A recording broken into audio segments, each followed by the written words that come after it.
Today I want to share a part of my testimony that if you know me, if you've heard my messages being times past, you've heard this testimony before. But for those that haven't heard it, I want to share it because I believe it can be helpful to someone. Just to kind of give you some more background to my story, Scott and I, we were married, had 5 children, and we have a church, we have our own ministry, we run a radio station, a church, school, a lot of different things, and life, was really, kind of at that place that things were good, and very happy with where everything was. Not that life was perfect. We had problems, we had things we struggled over, but nothing really major, nothing really earth shattering or anything like that. And then this is about 2.5 years prior to Scott passing away, we found out unexpectedly that we were expecting our sixth child, and we were surprised, but not. We were excited. Honestly, there had been, just to kind of get a little bit more to that story, there had been some months prior to that I just kind of had this feeling that something was going to happen like that. And I had even said something to Scott prior to that and said, I have no intentions of getting pregnant, but if something was to happen, are you going to be okay with that?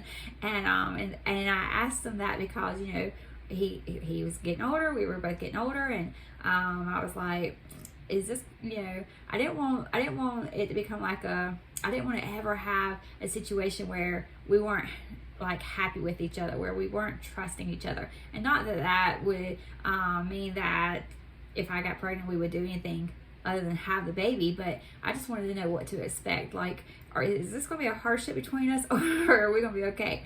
So I had already kind of had this, I guess, feeling like something was going to happen, and then it did, and so we found out we were expecting, and like I said, even though it was a surprise, we were excited, and we immediately told our kids because I could not stand the excitement. I was ready to tell everyone, but also a little bit, we decided we were going to tell the kids so that we wouldn't have to hold that in, but that we were going to take our time telling other people so that we could have time to process this and just kind of wrap our heads around the fact that we were about to have another baby, even at this point in our lives.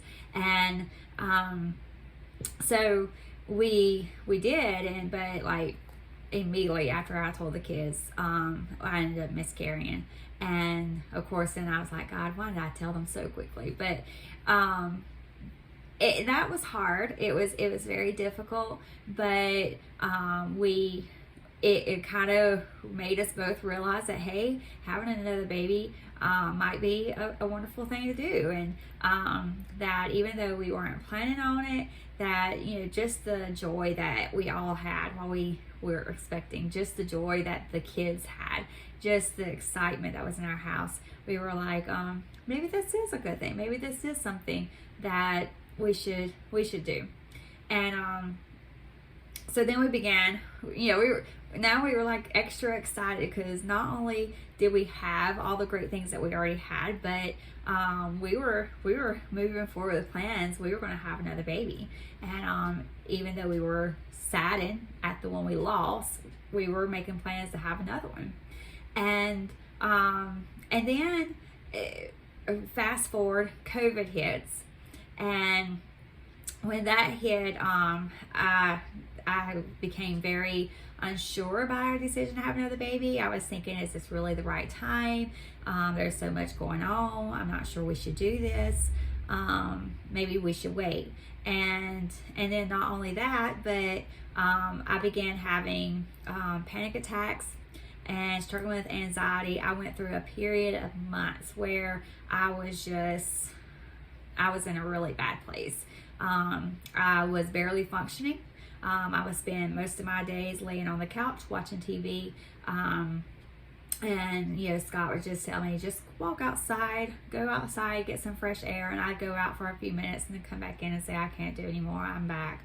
And, you know, I wasn't hardly cooking. I wasn't, you know, I was kind of just getting by as much as possible during that time. And then, you know, through prayer, through encouragement from my husband, and then also I went to my chiropractor who, I said, I need help. I don't know what to do. I don't want anything, like any kind of prescriptions that's going to alter my mind. I just want out of this state that I'm in, though. And he not only prayed with me, but he adjusted me, and he advised me on some vitamins to take that he said he thought would help. And little by little, I came through, and I praise the Lord for that.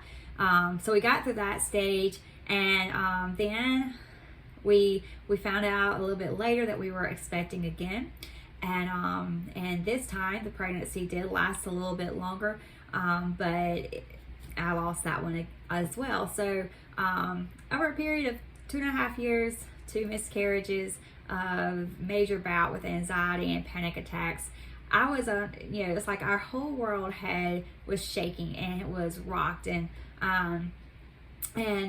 through all that, I would cry so often to Scott. Let me say, he was always like the most encouraging person.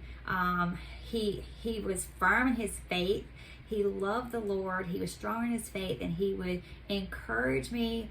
You know, sometimes it wasn't that he said something I didn't already know, but it just helped me to hear him say it and to remind me these things. And so but during these things, I would cry to him, and I would say, why is this happening? You know, why did God allow us to have 2 pregnancies that ended in miscarriage? You know, what was the point of that? What was the purpose? You know, it's like we weren't even planning on getting pregnant, but God allowed us to, you know, get pregnant. God allowed us to miscarry. God allowed, you know, it's like, why are we struggling with all this? And all that, Scott would just tell me over and over again, we don't always have to understand why. We just have to trust God. And I want to know why. I'm the kind of person, I want to know why. I want some reasons here. I want an explanation. And I'm a person who, I try to figure things out. I try to get down to the tiny little details. And Scott would just say, we don't have to know why. We just have to trust God. And that was hard. That was so hard for me. But fast forward to when Scott passed away. And in those first few weeks, when I could have been just literally falling apart. And if you go back to a year prior, when I was having anxiety and panic attacks, I forgot to say this, but part of me having those things was because with all the COVID fear stuff going on, I was watching the news and hearing them give death counts, and the first thought that came to my mind was, what if my husband dies with this? And let me say, he did not die with COVID. He had heart failure, but I had this fear. And that was a big part of why I started having the panic attacks. So if you go back a year prior, I'm having panic attacks over the thought of my husband dying, but now he's died and I'm not having panic attacks. I'm just moving forward in this, and to the world, they were probably thinking, you know, what's going on. So I'm sure there was those that were thinking that I was in denial. I wasn't in denial. I was very much aware of what was going on. Believe me, I dealt with the pain. I cried many tears, lost many nights of sleep, you know, all the things that you would go through. But I had a peace in it, and I had a joy in it that didn't make sense. And part of that went back to over and over again, I would hear in my heart, I would hear Scott's voice still saying to me, we don't have to understand why. We just have to trust God. And it's kind of, you know, I don't know that I'll ever know completely why God allowed me to have 2 miscarriages. I don't know that I'll ever know completely why I went through all the panic attacks and anxiety and everything that I went through. But I do believe in part God was preparing me for the greatest battle I was going to face with losing Scott. He spent 2.5 years increasing my faith and having Scott stand there and tell me we don't have to understand why. We just have to trust God. And I tell you what, that statement carried me through those first few weeks. When I don't have a clue why God would allow this, I still don't know why God would allow this. But understanding, I have to trust Him. I have to trust Him. I have to trust Him with everything. And I thank God that as much as I hate everything that I endured, as much as as difficult as it was, as hard as it was for our whole family, and in a lot of ways, it prepared us for the day that we would lose Scott. And I'm thankful that Scott was that person who was there in faith through it all, saying and reminding me, we don't have to understand why. We just have to trust God. For those watching, you may think, I don't understand why. Me neither. I don't think any of us understand why. Especially in a lot of cases, if it's a premature death, and we, in the sense that we think earlier in life than that it should have happened. Why? I don't know why. I wish my flesh, my personality, I would love to be able to give you this reason why. Although, let me say, I can't think of any reason why that I would think, oh yeah, that's a good reason. Because it was a great loss, and I'll talk about that on another segment. But I don't have to know why. I just have to trust God, and so do you. You just have to trust God. I wish, I can make it all better. I wish I could make things different. But I've got to just trust God that He's in control, and He's going to carry me through. He's going to carry my family through, and He's going to do great things. Will you trust God too?